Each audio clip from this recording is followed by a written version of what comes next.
At ngayong umaga ay makakasama po natin si Pag-asa weather forecaster Meno Mendoza para gabayan din tayo sa magiging lagay ng panahon sa mga susunod na oras. Good morning, Mr. Mendoza. Magandang umaga din, Jessie, at magandang umaga din sa ating mga manonood.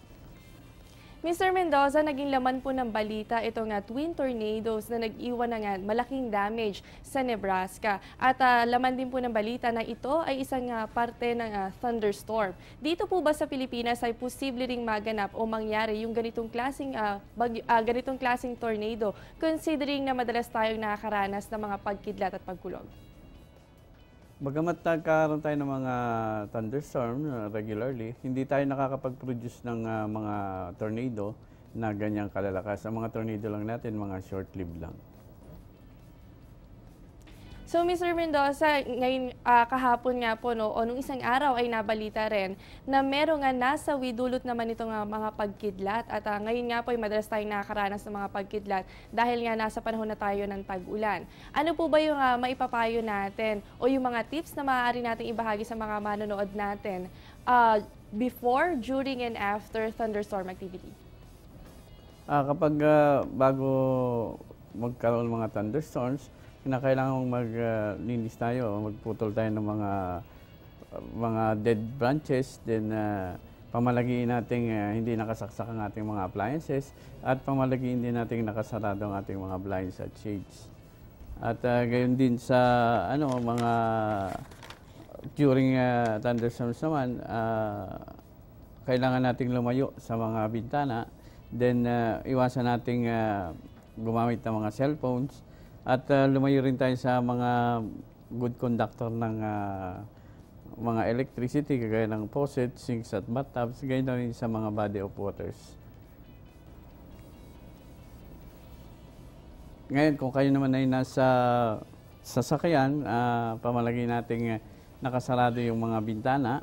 Then kung tayo nasa patag na lugar, maupo lang tayo dahil kailangan tayong maging mababa kaysa mga ibang bagay.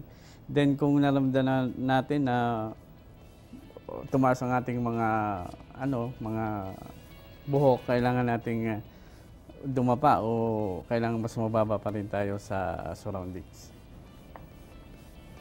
Ngayon, kung meron tayong tinamaan ng kidlat, ang mga bagay na kagaya ng tao, hindi ito nakakakuha ng electric, kaya dapat tulungan natin ito kung kinakailangan. Then pagkatapos naman ng kidlat, kung merong kailangan ng first aid, bigyan natin ito. At usually ang mga taong tinatamaan ng kidlat nagkakaroon ito ng sugat, kaya dapat dalahin din natin ito sa mga hospital. So ayan mga kababayan, narinig nga po natin yung mga dapat nating gawin bago, habang at pagkatapos ng isang thunderstorm activity. Mr. Mendoza, napag-uusapan na nga rin po natin itong mga pagkidlat at pagkulog. Paano nga ba nabubuo o ano po ba ang formation ng isang thunderstorm? Yung thunderstorms natin, nabubuo yan dahil sa tinatawag nating yung mga temperature natin, temperature differences, yung mga tumataas yung mga mainit na hangin hanggang sa ma-produce natin itong mga towering clouds na to na siya ang pinagmumulan ng ating mga thunderstorms. At kapag ito ay yung talagang nangingitim na, nagigitong mga thunderstorm clouds hanggang sa magbagsak na yung kanilang mga ulan na malalakas, at kasama na rin yung ating mga kidlat at kulog. So yan mga kababayan, naintindihan na nga natin kung paano nga ba nabubuo itong mga pagkidlat at pagkulog. Mr. Mendoza, kaugnay naman po dito sa low pressure area na binabantayan po natin kahapon na nasa labas ng Philippine Area of Responsibility. Nag-intensify po ba ito o tuluyan po itong nawala? At kung hindi man po meron pa po bang ibang sama ng panahon na namumuo sa labas o sa loob ng PAR? Yung binabantayan nating low pressure area sa gawing ito ng bansa, halos ito'y papawala na o nag-dissipate na. Subalit sa ngayon meron tayong mga cloud cluster, lalo na dito sa West Philippine Sea, na binabantayan natin dahil sa may mga cloud cluster tayo na maaaring maging basehan ng pagkakaroon natin ng low pressure area. So isang magandang balita po yan, no, na nawala na nga o humina na itong low pressure area na binabantayan natin kahapon. Bagamat meron pa rin ng mga cloud cluster dito sa may western section ng bansa natin. Mr. Mendoza, ngayon nga po ay nasa panahon na tayo ng tag-ulan at madalas nababanggit sa forecast natin yung light, moderate at heavy rains. Meron din tayong tinatawag na rain showers. Pakipaliwanag nga po, ano ba itong rain showers at ano ba yung mga classifications nito? Yung mga tinatawag natin rain showers, yung mga pag-ulan, pag tinatawag natin itong scattered rain showers, ang ibig sabihin nito, yung ating malaking bahagi ng ating forecast area ay nakakaranas ng mga pag-ulan. Samantalang yung isolated rain showers naman, ang ibig sabihin nito, yung pulo-pulo nating pag-ulan, hindi lahat sa area ay umuulan, kagaya halimbawa umuulan dito sa Quezon City, sa Manila hindi, ganun yung mga isolated rain showers. Then yung mga occasional rain showers naman, yung halos yung buong area naman nakakaranas ng mga paminsan-minsang pag-ulan.